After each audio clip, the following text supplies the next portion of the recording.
أعوذ بالله من الشيطان الرجيم. بسم الله الرحمن الرحيم. الحمد لله رب العالمين. الرحمن الرحيم. مالك يوم الدين. إياك نعبد وإياك نستعين.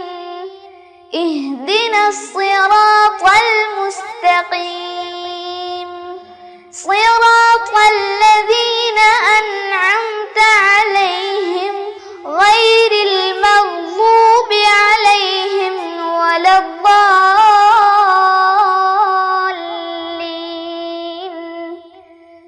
آمين. السلام عليكم ورحمة الله وبركاته. بسم الله الرحمن الرحيم. الحمد لله رب العالمين، والصلاة والسلام على سيد المرسلين وآله وصحبه أجمعين. رب اشرح لي صدري ويسر لي أمري واحلل عقدة من لساني يفقه قولي.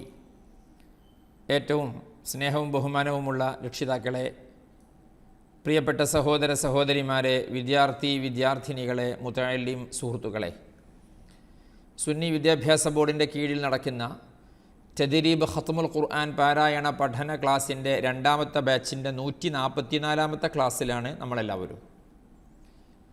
പരിശുദ്ധമായ പരിപാവനമായ ശഅബാൻ മാസത്തിൽ അൽഹംദുലില്ലാഹ് ഹബീബായ റസൂലുള്ളാഹി സ്വല്ലല്ലാഹു അലൈഹി വസല്ലമ തങ്ങൾ പറഞ്ഞത് ശഅബാനു ശഹ്രി, ശഅബാൻ എൻ്റെ മാസമാണെന്നാണ്. മുത്തുനബി സല്ലല്ലാഹു അലൈഹി വസല്ലമ തങ്ങൾക്ക് ധാരാളം സ്വലാത്തുകൾ ചൊല്ലേണ്ട, വർദ്ധിപ്പിക്കേണ്ട മാസം. പ്രത്യേകിച്ച് എല്ലാ സമയത്തും വേണം. അതോടൊപ്പം സ്വലാത്തിനു പ്രത്യേക പരിഗണന നമ്മൾ കൊടുത്തു ചൊല്ലേണ്ട മാസം. ഒരുപാട് മഹത്വങ്ങളും പുണ്യങ്ങളും നിറഞ്ഞതാണ് ശഅബാൻ.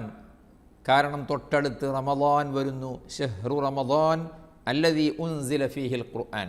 ഖുർആൻ അവതരിച്ച മാസം റമദാൻ തൊട്ടടുത്തു വരുന്നു. അതുകൊണ്ട് തന്നെ നമ്മൾ ഇങ്ങനെയുള്ള മാസങ്ങളെ, സമയങ്ങളെ ഒക്കെ ആദരിക്കുകയും ബഹുമാനിക്കുകയും ചെയ്യുകയും വരാനിരിക്കുന്ന റമദാനിനെ പ്രതീക്ഷാപൂർവം സന്തോഷപൂർവ്വം സ്വീകരിക്കാൻ നമ്മൾ കാത്തിരിക്കുകയും വെമ്പൽ കൊള്ളുകയും ചെയ്യുകയാണ്. കാരണം റമദാൻ പുണ്യങ്ങളുടെ പൂക്കാലമാണ്. റമദാനിൻ്റെ മഹത്വം പറഞ്ഞാൽ തീരില്ല, മതിയാവുകയില്ല. ആ റമദാൻ ഒന്ന് വന്നു കിട്ടിയെങ്കിൽ എന്നാഗ്രഹിക്കുന്നവരാണ് ഈമാനുള്ള മുഅ്മിനീങ്ങൾ. അല്ലാഹു സുബ്ഹാനഹു വ തആല അങ്ങനെയുള്ള ആളുകളിൽ നമ്മെ ഉൾപ്പെടുത്തി അനുഗ്രഹിക്കട്ടെ. പറഞ്ഞു വന്നത്, ഈ പരിശുദ്ധമായ ശഅബാനിൽ പരിശുദ്ധ ഖുർആനിൻ്റെ ക്ലാസ്സിൽ ആണ് നമ്മൾ ഉള്ളത്. അല്ലാഹു സുബ്ഹാനഹു വ തആല ഈ ഖുർആനിൻ്റെ ശഫാഅത്ത് ലഭിച്ച് സ്വർഗത്തിലെത്തുന്ന ആളുകളുടെ കൂട്ടത്തിൽ നമ്മെ എല്ലാവരെയും, നമ്മുടെ മാതാപിതാക്കളെയും, നമ്മുടെ ഇഷ്ടജനങ്ങളെയും, കുടുംബത്തെയും, ഉസ്താദുമാരെയും ഒക്കെ ഉൾപ്പെടുത്തി അനുഗ്രഹിക്കട്ടെ. ആമീൻ എന്ന് സാന്ദർഭികമായി ദുആ ചെയ്യുകയാണ്. ഇരിക്കട്ടെ, നമ്മൾ പറഞ്ഞു കൊണ്ടുവന്നിരുന്നത് തജ്വീദ് എന്ന ഖുർആൻ പാരായണ നിയമം പാലിക്കാതെ ഖുർആൻ പാരായണം ചെയ്യാൻ പാടില്ല. എപ്പോഴും നമ്മൾ പറയുന്നതാണ്. അതിൽ വളരെ പ്രധാനപ്പെട്ട മദ്ദുകളെക്കുറിച്ചാണ് പറഞ്ഞുകൊണ്ടിരിക്കുന്നത്. എന്താണ് മദ് എന്ന് പറഞ്ഞാൽ പറഞ്ഞു. മദ്ദക്ഷരം എന്ന് പറഞ്ഞാൽ എന്താണെന്ന് പറഞ്ഞു, അല്ലേ? അതുപോലെ ലീനക്ഷരം എന്ന് പറഞ്ഞാലും എന്താണെന്ന് നമ്മൾ പറഞ്ഞില്ലേ? ബൈറ്റ്, ഖൗഫ് നമ്മൾ പറഞ്ഞിട്ടുണ്ട്. മദ്ദക്ഷരം, ലീനക്ഷരം. ഫത്ഹിന് ശേഷം വരുന്ന സുക്കൂനുള്ള വാവിനും യാഇനുമാണ് ലീനക്ഷരം. ഉദാഹരണം ബൈത്തുൻ എന്ന് പറഞ്ഞതിലെ യാ, ഖൗഫുൻ എന്ന് പറഞ്ഞതിലെ വാവ്, അല്ലേ? മൗത്തുൻ, ഖുറൈഷുൻ, അല്ലേ? ലൗനുൻ, ഇങ്ങനെയുള്ള ഫത്ഹിന് ശേഷം വരുന്ന സുക്കൂനുള്ള വാവും യാവുമാണ് ലീനക്ഷരം എന്ന് നമ്മൾ ഉദാഹരണ സഹിതം കണ്ടു, പഠിച്ചു, മനസ്സിലാക്കി. മദ്ദക്ഷരവും ലീനക്ഷരവും പഠിച്ചു എന്നർത്ഥം. മദ് എന്ന് പറഞ്ഞാൽ എന്താണെന്നും പഠിച്ചു. മദ്ദു രണ്ടു തരത്തിലുണ്ട്, അസ്ലിയുണ്ട്, ഫറഇയുണ്ട് എന്നും പറഞ്ഞു. അസ്ലീന് തബഈ എന്ന് വേറൊരു പേരുണ്ട്, അതും പഠിച്ചു. മദ്ദു ഫറഈ തന്നെ 5 ഐറ്റം ഉണ്ട് എന്ന് നമ്മൾ പറഞ്ഞു. അതിൽ മദ്ദുൽ മുത്തസിൽ പഠിച്ചു, മദ്ദുൽ മുൻഫസിൽ പഠിച്ചു. എന്താ മുത്തസിൽ മുൻഫസിൽ? മദ്ദക്ഷരവും ഹംസും ഒരു കലിമത്തിൽ. മദ്ദുൽ മുത്തസിൽ മദ്ദക്ഷരവും ഹംസും ഇരു കലിമത്തിൽ. മദ്ദുൽ മുൻഫസിൽ അല്ലേ? പാട്ടുപാടി പഠിച്ചു. ഇനി നമ്മൾ പറയാൻ പോകുന്നത് മദ്ദുകളെ കൂട്ടത്തിലെ വളരെ പ്രധാനപ്പെട്ട, വളരെ അനിവാര്യമായി നമ്മൾ എന്താ പറയുക, അത്രയും ശ്രദ്ധാപൂർവം കേൾക്കേണ്ട, മനസ്സിലാക്കേണ്ട മദ്ദാണ് അൽ മദ്ദുൽ ലാസിം. അൽ മദ്ദുൽ ലാസിം എന്ന മദ്. അൽ മദ്ദു അൽ ലാസിം, ലാസിമായ മദ്. ലാസിമായ മദ്. മദ്ദുൽ ലാസിം എന്ന് പറഞ്ഞാൽ എന്താണ്? പേരുപോലെ തന്നെ, ശരിക്കും ശ്രദ്ധിക്കണം കേട്ടോ, മദ്ദുൽ ലാസിം വളരെ ശ്രദ്ധിച്ചു മനസ്സിലാക്കണേ. പേരുപോലെ തന്നെ മദ്ദുൽ ലാസിം നിർബന്ധമായ മദ്ദാണ്. 3 അലിഫ്, അതായത് 6 ഹറക്കത്ത്, അത്രയാണ് അതിൻ്റെ നീളം. ഒന്നുകൂടെ മനസ്സിലാകുന്ന രൂപത്തിൽ പറഞ്ഞാൽ നോക്കിയേ, ഖിറാഅത്തിൻ്റെ നമ്മളെപ്പോഴും പറയുന്നത് പോലെ ഓത്തിൻ്റെ സ്പീഡിനെ അനുസരിച്ചാണ് അ അ അ അ അ അ ഇത്ര സമയം നീളേണ്ട മദ്. 6 ഹറക്കത്ത് എന്ന് പറഞ്ഞാൽ ഇങ്ങനെ ആവർത്തിക്കുന്നു. ഓത്തിൻ്റെ സ്പീഡിനെയാണ് ഇത് മാനദണ്ഡമാക്കേണ്ടത്. വളരെ സ്ലോ ആകുമ്പോൾ ഒന്നുകൂടെ ലെങ്ത് കൂടും, കുറച്ച് സ്പീഡിലാകുമ്പോൾ ഒന്നുകൂടെ അടുക്കും. അപ്പോഴൊക്കെ 6 തന്നെയാണ്. അതിൽ ഏറാനോ കുറയാനോ ഒന്നും പാടില്ല. ഇതാണ് അൽ മദ്ദുൽ ലാസിം. നമുക്ക് ഉദാഹരണങ്ങളിലൂടെ വേഗം കാര്യങ്ങൾ മനസ്സിലാക്കാം. നിങ്ങൾ നോക്കിയേ, ഈ കാണുന്നത് നൂൻ. നോക്കിയേ, നൂൻ. ഇത് കാഴ്ചയിൽ ഒരക്ഷരാണ് അല്ലേ നൂൻ എന്ന് പറയുന്നത്. നേരെ ശ്രദ്ധിക്കൂ, ഓതുന്നതോ 3 അക്ഷരാണ്. കാഴ്ചയിൽ ഒരു നൂൻ മാത്രം, പറയുന്നത് നൂൻ. 3 അക്ഷരം പറഞ്ഞു നമ്മൾ. അതായത് ഒരു ലമ്മുള്ള നൂ പറഞ്ഞു, അതിനെ നീട്ടാനുള്ളൊരു വാവും പറഞ്ഞു, പിന്നെ ഒരു സുക്കൂനുള്ള നൂനും പറഞ്ഞു. ഇങ്ങനെ 3 അക്ഷരങ്ങൾ നമ്മൾ പറഞ്ഞിട്ടുണ്ട്. കാഴ്ചയിൽ 1, പറച്ചിലിൽ 3. നൂൻ. ശ്രദ്ധിക്കണേ. ഇപ്പോൾ ഇവിടെ മദ്ദക്ഷരം കാണുന്നില്ലേ? എല്ലാവർക്കും കാണുന്നില്ലേ? കാണുന്നുണ്ട്. ഏതാ മദ്ദക്ഷരം? നൂൻ എന്ന് പറഞ്ഞിടത്ത് വാവാണ് മദ്ദക്ഷരം. ഏത് വാവ്? ലമ്മുള്ള നു, നീട്ടാൻ വന്ന വാവ്. ആ മദ്ദക്ഷരത്തിന് ശേഷമുള്ള അക്ഷരത്തിന് സുക്കൂനുണ്ട് ഇല്ലേ? ഉണ്ട്. അതേതാണ്? ആ വാവിന് ശേഷമുള്ള അതേ സുക്കൂനുള്ള നൂൻ. നൂൻ. മനസ്സിലാക്കണേ. അപ്പം നൂൻ ഇവിടെ തന്നെ ശ്രദ്ധിക്കണം, ഇവിടെ തന്നെ ശ്രദ്ധിക്കണം. ആരോ ശ്രദ്ധ പോകുന്നുണ്ട്. ഇങ്ങോട്ട്. നൂൻ എന്ന് കാഴ്ചയിൽ 1, പറച്ചിലിൽ 3. ഇവിടെ മദ്ദക്ഷരത്തിനു ശേഷം സുക്കൂൻ വന്നിട്ടുണ്ട്. ഞാൻ വന്നിട്ടുണ്ട് എന്ന് പറഞ്ഞതിന് നിങ്ങൾ വെറുതെ മൂളാൻ നിൽക്കണ്ട. നിങ്ങൾക്ക് മനസ്സിലായിട്ടുണ്ടെങ്കിൽ മാത്രം മൂളിയാൽ മതി, അല്ലെങ്കിൽ ഇനിയും പറയും. മനസ്സിലായോ? ഇല്ലെങ്കിൽ വീണ്ടും ഇത് കേട്ടാൽ മതി കേട്ടോ. അപ്പോൾ മദ്ദക്ഷരത്തിന് ശേഷം സുക്കൂൻ വന്നു. ആ സുക്കൂൻ ശ്രദ്ധിക്കണേ, ആ സുക്കൂൻ സ്ഥിരമായ സുക്കൂനാണ്. സ്ഥിരമായ സുക്കൂൻ എന്ന് പറഞ്ഞാൽ അതിൻ്റെ ശേഷമുള്ളതുമായി ചേർത്തി ഓതുമ്പോഴും അല്ല ചേർത്തി ഓതാതെ ആ നൂൻ എന്ന് പറഞ്ഞതിൽ നിർത്തുമ്പോഴൊക്കെ സുക്കൂൻ തന്നെയാണ്. അല്ലാതെ ചേർത്തി ഓതുമ്പോൾ നൂൻ എന്നതിൻ്റെ ബാക്കി വൽ കലമി എന്നുള്ളത് കേട്ടോ. ശ്രദ്ധിക്കണേ, നൂൻ വൽ കലമി വമാ യസ്കുറൂൻ എന്നാണുള്ളത്. അപ്പോൾ ചേർത്തി ഓതുമ്പോൾ അവിടെ നൂനു വൽ കലമി എന്ന് നൂനു പറയോ? ഇല്ല. നൂനി വൽ കലമി എന്ന് പറയോ? ഇല്ല. നൂന വൽ കലമിയോ? പറയില്ല. ചേർത്തി ഓതുമ്പോഴും പറയുക നൂൻ വൽ കലമി എന്നാ പറയുക. നൂൻ വൽ കലമി. സുക്കൂനുണ്ട് നൂനിന്. ഏത് നൂനിന്? ഈ നൂനിന്. നിർത്തുകയാണെങ്കിലോ അപ്പോഴും അങ്ങനെ തന്നെ, നൂൻ. മനസ്സിലായോ?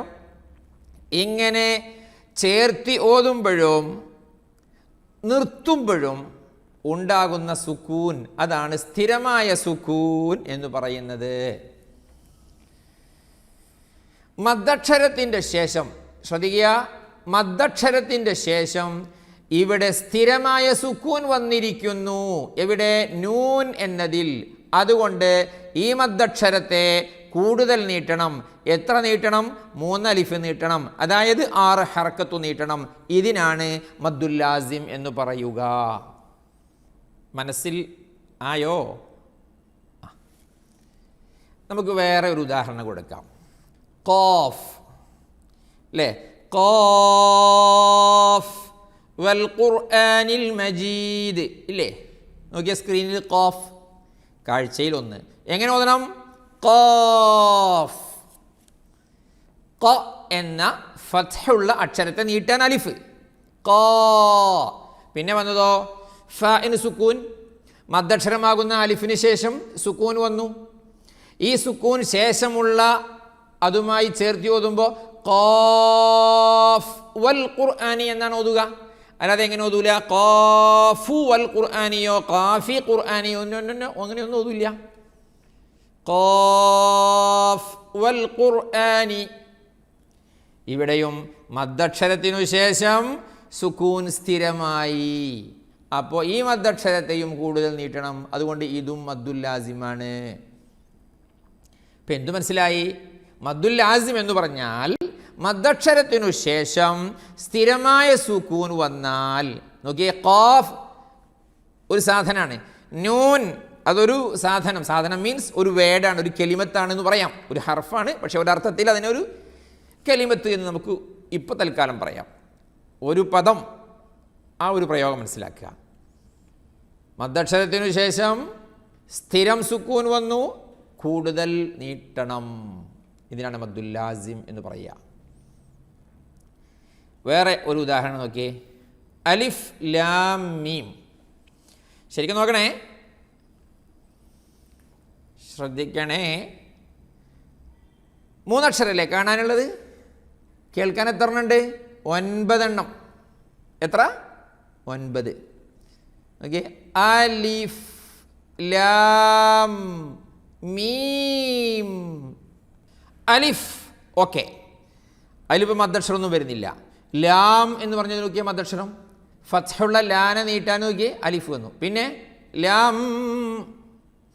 മീം നോക്കി, കസ്റുള്ള മീ നീട്ടാൻ യാ, പിന്നെ അപ്പോൾ ഇവിടെ 2 മദ്ദുൽ ലാസിമുകളായി.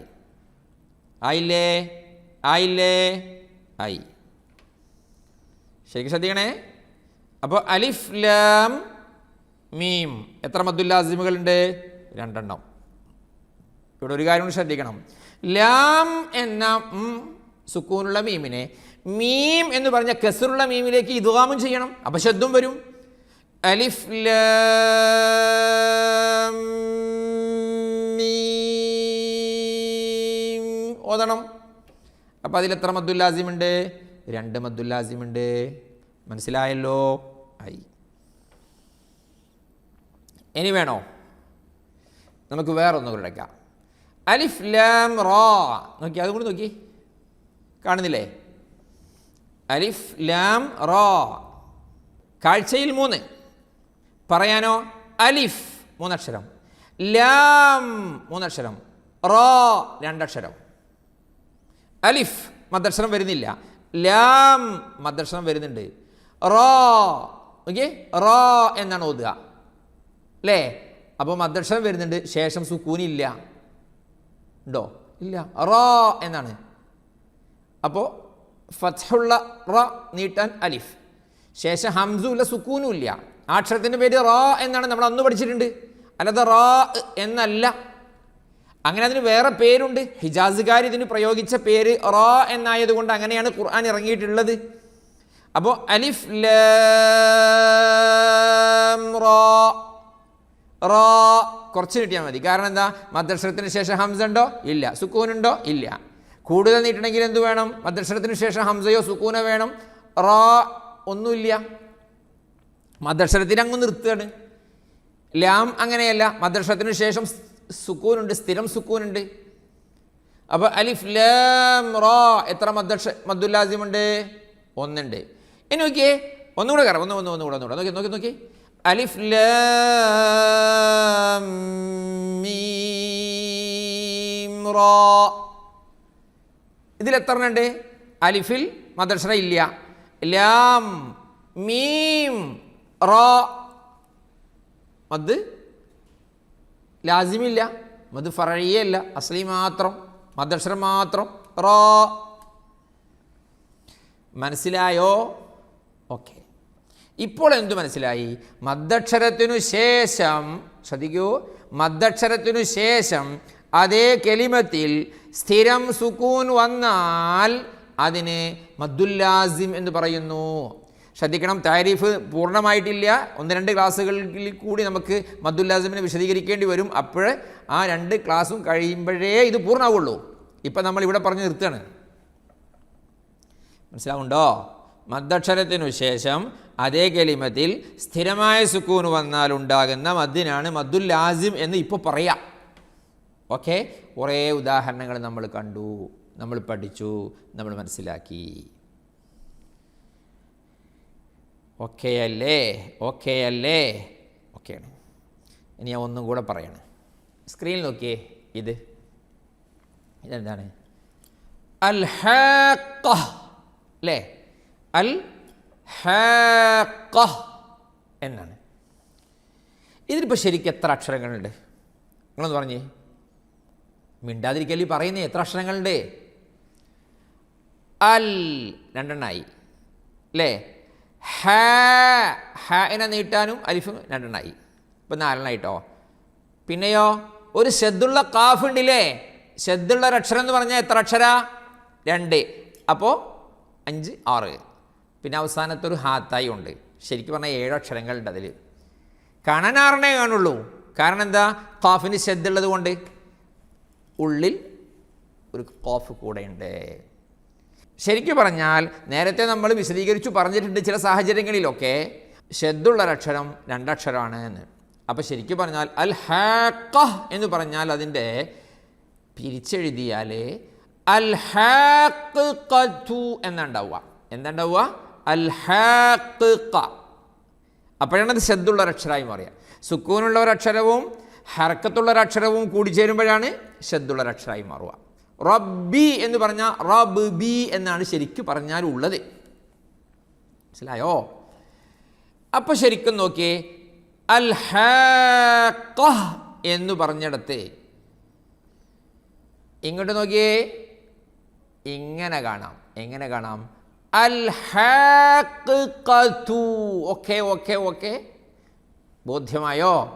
മദ്ദക്ഷരമുണ്ട് ഇവിടെ. ഹാഇൻ്റെ ഫത്ഹിനെ നീട്ടാൻ അലിഫ്, ശരിയല്ലേ? ഉണ്ട്. ആ മദ്ദക്ഷരത്തിനു ശേഷം വന്ന അക്ഷരം ഏതാണ്? സുക്കൂനുള്ള അക്ഷരമാണ്. അതേതാണ്? ഖാഫാണ്. ഉസ്താദെ അവിടെ ശദ്ദല്ലേ? അതേ ശദ്ദന്നെയാണ്. ശദ്ദു എന്ന് പറഞ്ഞാൽ ആദ്യത്തേത് സുക്കൂനും രണ്ടാമത്തേത് ഹർക്കത്തുള്ള അക്ഷരമാണ്. ഉള്ളിൽ ഒളിഞ്ഞു കിടപ്പുണ്ട് എന്ത്? സുക്കൂനുള്ള ഒരു ഖാഫ്. മനസ്സിലാവുന്നുണ്ടോ? അപ്പോൾ അൽ ഹാഖഖതു ആണ് ശരിക്കും പറഞ്ഞാൽ അൽ ഹാഖ ആയത്. മദ്ദക്ഷരത്തിന് ശേഷം സുക്കൂൻ വന്നു, ഇവിടെയും വന്നു. ഇത് സിമ്പിളായിട്ട് മദ്ദക്ഷരത്തിന് ശേഷം ശദ്ദു വന്നാൽ എന്ന് പറയട്ടോ. അത് പറയണമെങ്കിൽ ഈ വിഷയത്തിൻ്റെ നിജസ്ഥിതി, ഇതിൻ്റെ കൃത്യം നമ്മൾ പഠിച്ചിരിക്കണം. പഠിച്ചിട്ട് പറയാം. മദ്ദക്ഷരത്തിന് ശേഷം ശദ്ദു വന്നാൽ മദ്ദുൽ ലാസിം ഉണ്ടാവും എന്നൊക്കെ പറയാം. പക്ഷെ അത് പറയണമെങ്കിൽ ഈ സത്യം മീൻസ് ഇതിൻ്റെ പൊരുൾ അറിഞ്ഞതിന് ശേഷമേ പറയാവൂ. മദ്ദക്ഷരത്തിനു ശേഷം സ്ഥിരമായ സുക്കൂൻ എന്ന് പറഞ്ഞത് അൽ ഹാഖഖതു എന്ന അൽ ഹാഖ അതിലുണ്ട്. അതുകൊണ്ട് അൽ ഹാഖ മദ്ദുൽ ലാസിമാണ്. മനസ്സിലായോ? അപ്പോൾ മദ്ദുൽ ലാസിം ഇങ്ങനെയും വരും. നൂൻ ഖാഫ് അലിഫ് ലാം മീം അങ്ങനത്തതും മദ്ദുൽ ലാസിമാണ്. അൽ ഹാഖ മദ്ദുൽ ലാസിമാണ്. എന്നൊക്കെ അത്താമ്മ ഇവിടെയും മദ്ദുൽ ലാസിമുണ്ട്. കാരണം എന്താ? അത്താമ്മതു ആണ് ശരിക്ക് അത്താമ്മ എന്ന് പറയുന്നത്. ഓക്കെ ആവുണ്ടോ? അതോ ആകപ്പാടെ എന്തൊക്കെയാകുന്നുണ്ടോ? അങ്ങനെ തോന്നുന്നുണ്ടെങ്കിൽ ഈ ക്ലാസ് 2 വട്ടം കേട്ടാൽ മതി, എന്നാൽ എല്ലാം ശരിയാവും. ഇനി നിങ്ങൾക്ക് വേറെ മദ്ദുൽ ലാസിം കാണിച്ചു തരാം കേട്ടോ. നോക്കിയേ, അതുഹാജൂനി.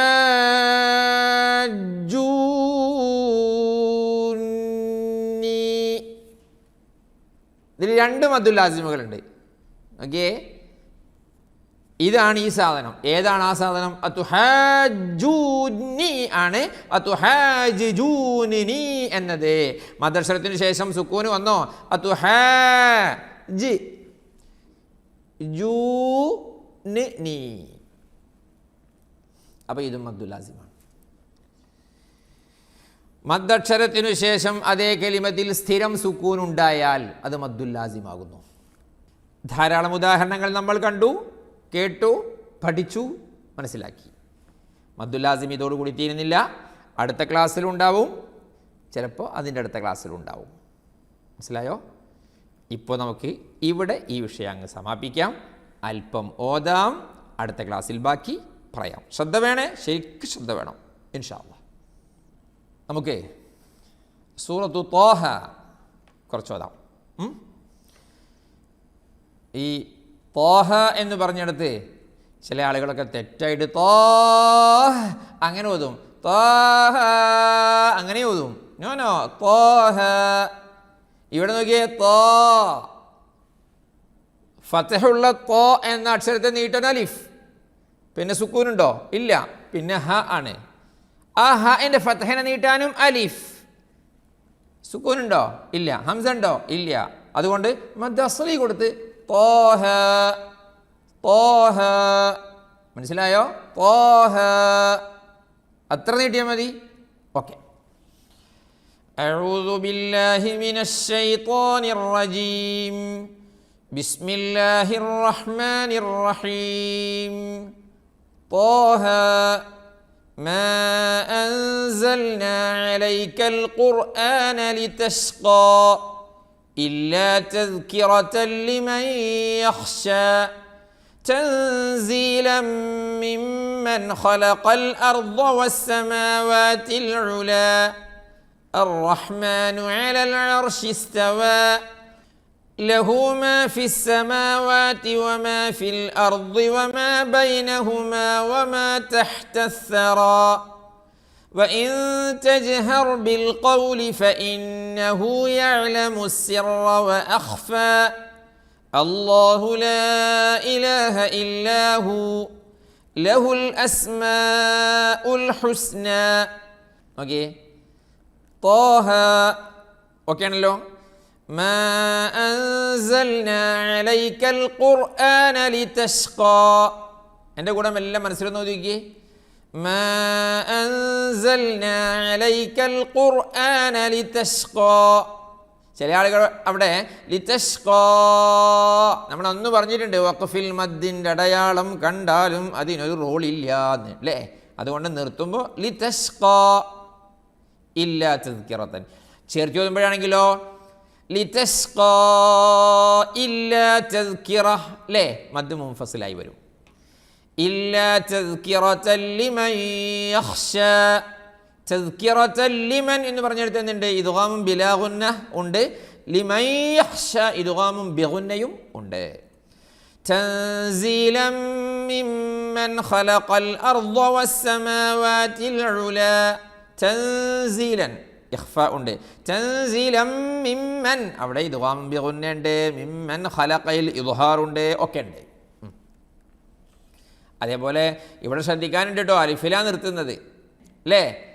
തഷ്ഖാ, യഖ്ശാ, അൽ ഉലാ, ഇസ്തവാ, അസ്സറാ വ അഖ്ഫാ. എന്താണ് അലിഫിൽ നിർത്തുമ്പോൾ നമ്മൾ പറഞ്ഞിട്ടുള്ളത്? അലിഫിൽ വഖഫ് ചെയ്യുന്ന പക്ഷം ഓർക്കണം, അറിയാതെ ഹ വരുന്നതും ശ്രദ്ധിക്കണം. ഇരു ചുണ്ടുകൾ ഉടൻ പൂട്ടിയാൽ മീമും വരും, വല്ലാതെ നീളുന്നോ അതും ഒഴിവാക്കണം അല്ലേ. അപ്പൊ ശരിക്കും ശ്രദ്ധിക്കട്ടോ. അർറഹ്മാനു അലൽ അർശി ഇസ്തവാ. അർറഹ്മാനു അലൽ അർശി ഇസ്തവാ. ലഹു മാ ഫിസ്സമാവാതി വമാ ഫിൽ അർദി വമാ ബൈനഹുമാ വമാ തഹ്തസ്സറാ.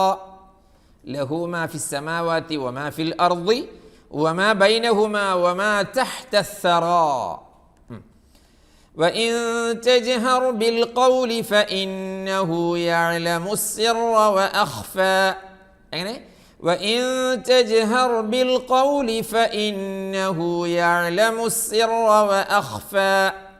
ഓക്കെ അല്ലേ? അല്ലാഹു ലാ ഇലാഹ ഇല്ലാ ഹു ലഹുൽ അസ്മാഉൽ ഹുസ്ന. അവിടെ എങ്ങനെ നിർത്തിയത്? അല്ലാഹു ലാ ഇലാഹ ഇല്ലാ ഹു ലഹുൽ അസ്മാഉൽ ഹുസ്ന. ബാക്കി വഹൽ അതാക ഹദീസു മൂസ ഇദ് റആ നാറൻ ഫഖാല ലിഅഹ്ലിഹിം കുസൂ ഇന്നി ആനസ്തു نارا لعلي آتيكم منها بقبس أو أجد على النار هدى فلما أتاها نودي يا موسى إني أنا ربك فاخلع نعليك إنك بالوادي المقدس طوى وأنا اخترتك فاستمع لما يوحى إنني أنا الله لا إله إلا أنا فاعبدني لا إله إلا أنا فاعبدني وأقم الصلاة لذكري إن الساعة آتية أكاد أخفيها لتجزى كل نفس بما تسعى فلا يصدنك عنها من لا يؤمن بها واتبع هواه فتردى وما تلك بيمينك يا موسى قال هي عصاي أتوكأ عليها وأهش بها على غنمي ولي فيها مآرب أخرى قال ألقها يا موسى فألقاها فإذا هي حية تسعى قال خذها ولا تخف سنعيدها سيرتها الأولى واضمم يدك إلى جناحك تخرج بيضاء من غير سوء آية أخرى لنريك من آياتنا الكبرى صدق الله العظيم. Okay. وهل أتاك حديث موسى إذ رأى نارا فقال لأهلهم كثوا.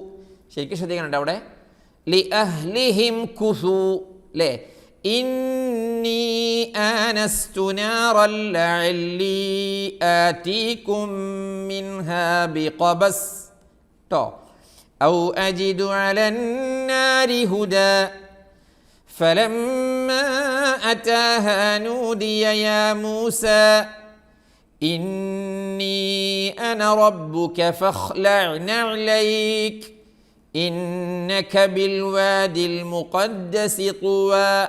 ശരിക്ക് فاخلع نعليك إنك بالوادي المقدس طوى. അടുത്തത് നോക്കി وأنا اخترتك. എങ്ങനെ ഓതണം? وأنا اخترتك فاستمع لما يوحى. إنني أنا الله لا إله إلا أنا فاعبدني. أنا فاعبدني ആരെങ്കിലും ഓതുവോ? ഓതരുത്. وأقم الصلاة لذكري إن الساعة آتية أكاد أخفيها. ചില ആളുകളുണ്ട് മുമ്പേ പറഞ്ഞിട്ടുണ്ട് ഇന്ന സാഅത എന്നൊരു സാഅത ഒരു നീട്ടൽ. സുബ്ഹാനല്ലാഹ്. ഇന്ന സാഅത ആതിയതുൻ അകാദു ഉഖ്ഫീഹാ ലിതുജ്സാ കുല്ലു നഫ്സിൻ ബിമാ തസ്ആ. ഓക്കേ അല്ലേ? فلا يصدنك عنها من لا يؤمن بها واتبع هواه فتردى واتبع هواه. ശ്രദ്ധിക്കണം. وما تلك بيمينك يا موسى. ശ്രദ്ധിക്കണേ. قال هي عصاي أتوكأ عليها وأهش بها على غنمي വലിയ ഫീഹാ മആരിബു ഉഖ്റാ. قال ألقها يا موسى فألقاها فإذا هي حية تسعى. പിന്നെയോ قال خذها ولا تخف سنعيدها سيرتها الأولى واضمم يدك واضمم يدك إلى جناحك تخرج بيضاء من غير سوء آية أخرى. ഒക്കെ ശരിക്കും നല്ലോണം. لنريك من آياتنا الكبرى صدق الله العظيم. അല്ലാഹു സുബ്ഹാനഹു വ തആല ഖബൂലാക്കട്ടെ, അല്ലാഹു സ്വീകരിക്കട്ടെ. പരിശുദ്ധമായ ശഅബാനിൽ വിശുദ്ധ ഖുർആൻ പാരായണത്തിൻ്റെ നിയമം, വളരെ പ്രധാനപ്പെട്ട മദ്ദുൽ ലാസിം കുറച്ച് നമ്മൾ പറഞ്ഞു. ബാക്കി പറയാനുണ്ട്. അള്ളാഹു തൗഫീഖ് തരട്ടെ. അല്പം നമ്മൾ ഓതി സൂറത്തു ത്വാഹ. അള്ളാഹു കബൂലാക്കട്ടെ, അള്ളാഹു സ്വീകരിക്കട്ടെ. റബ്ബേ, അള്ളാഹുവേ, ഞങ്ങളെ വിശുദ്ധ ഖുർആനിൻ്റെ അഹ്ലുകാരാക്കി നീ സ്വീകരിക്കണേ അള്ളാഹ്. ഖുർആനിൻ്റെ ശഫായത്ത് സാധുക്കളായ ഞങ്ങൾക്ക് എല്ലാവർക്കും നീ തരണേ അള്ളാഹ്. ഖുർആൻ കൊണ്ട് നീ ഞങ്ങളെ രക്ഷപ്പെടുത്തണേ അള്ളാഹ്. രണ്ട് ലോകവും നീ രക്ഷപ്പെടുത്തി തരണേ അള്ളാഹ്. ഈ തദ്രീബ് കുടുംബത്തിൽ ഒരുപാട് പേർ ഒരുപാട് ആവശ്യങ്ങളും ആഗ്രഹങ്ങളും ആവലാദികളും പറഞ്ഞ് ദുആ കൊണ്ട് ഏൽപ്പിച്ചിട്ടുണ്ട്. എല്ലാ പ്രശ്നങ്ങൾക്കും നീ പരിഹാരം കൊടുക്കണേ അള്ളാഹ്. എല്ലാ ഖൈറായ ആഗ്രഹങ്ങൾ, ഹലാലായ മുറാദുകളൊക്കെ നീ വീട്ടിക്കൊടുക്കണേ അള്ളാഹ്. പഠിച്ചവനെ, റമളാനു ശരീഫ് വരുന്നു. റമളാനു ശരീഫിൽ ആഫിയത്തോടുകൂടി നോമ്പ് നോൽക്കാൻ ഞങ്ങൾക്കെല്ലാവർക്കും ധാരാളം ഇബാദത്തുകളെ കൊണ്ട് ധന്യമാക്കാൻ നീ തൗഫീഖ് നൽകണേ അല്ലാഹ്. ഞങ്ങളിൽ നിന്ന് മരിച്ചുപോയ ഒരുപാട് പേരുണ്ട്. ഖബർ സ്വർഗമാക്കണേ അല്ലാഹ്.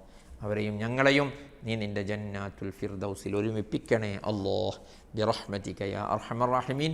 വസല്ലല്ലാഹു വസല്ലമ വബാറക അലാ സയ്യിദിനാ മുഹമ്മദ് വആലിഹി വസഹ്ബിഹി അജ്മഈൻ വൽഹംദുലില്ലാഹി റബ്ബിൽ ആലമീൻ. അസ്സലാമു അലൈക്കും വറഹ്മത്തുള്ളാഹി വബറകാതുഹു. സ്വലാത്തുല്ലാഹ് സലാമുല്ലാഹ് അലൈക യാ റസൂലല്ലാഹ്. സ്വലാത്തുല്ലാഹ് സലാമുല്ലാഹ് അലൈക യാ ഹബീബല്ലാഹ്. തവസ്സൽനാ ബിബിസ്മില്ലാഹ് വബിൽഹാദി റസൂലില്ലാഹ് വകുല്ലി മുജാഹിദിൻ ലില്ലാഹ് വഅഹ്ലിൽ ബദ്രി യാ അല്ലാഹ്. ഇലാഹി സല്ലിമിൽ ഉമ്മ മിനൽ ആഫാതി വന്നിഖ്മ വമിൻ ഹമ്മിൻ വമിൻ ഗുമ്മ ബിഅഹ്ലിൽ ബദ്രി യാ അല്ലാഹ്. സ്വലാത്തുല്ലാഹ് സലാമുല്ലാഹ് അലൈക യാ റസൂലല്ലാഹ്. സ്വലാത്തുല്ലാഹ് സലാമുല്ലാഹ് അലൈക യാ ഹബീബല്ലാഹ്.